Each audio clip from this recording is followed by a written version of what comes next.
તો કોંગ્રેસના પાટીદાર નેતાના પ્રહાર ગોરધન ઝડફિયાના નિવેદનને લઈને ગીતાબેન પટેલે પ્રહાર કર્યા। ગોરધનભાઈ સલાહ નહીં સૂચન કરવું જોઈએ તેવું કહ્યું અને સાથે બોલ્યા કે પાટીદાર જ નહીં તમામ સમાજે આ દૂષણને ડામવું જરૂરી। ગોરધનભાઈ દારૂના ટ્રક ગુજરાતમાં ઘૂસે છે તે બંધ કરાવવા જરૂરી। નેતાઓને હમણાં સલાહ આપવાના શોખ જાગ્યા હોવાનો ગીતાબેને લગાવ્યો આરોપ। સલાહ આપ્યા કરતા આ સૂચન એમને સરકારમાં કરવું જોઈએ કે દારૂની ટ્રકો ભરીને ગુજરાતમાં કેવી રીતે ઠલવાય છે અને કેવી રીતે પાટીદાર સમાજ એક નહીં દરેક સમાજના યુવાનો આ દૂષણથી એના પરિવારો પીડાઈ રહ્યા છે।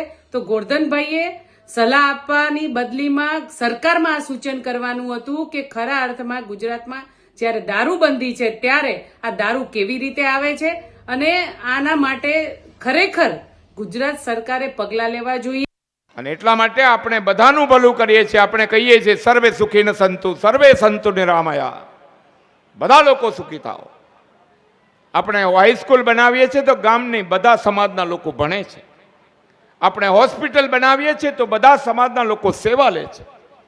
આ આપણી ઓળખ છે અને એ ઓળખ આપણે ગુમાવવાની નથી।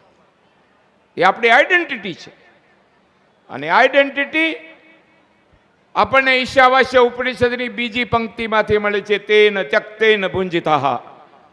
અને એના કારણે આજે સમાજ ખૂબ આગળ વધ્યો છે અને ઘરમાં જો પીળું પાણી રાખતા હોય ને એને મહેરબાની કરીને બંધ કરી દો।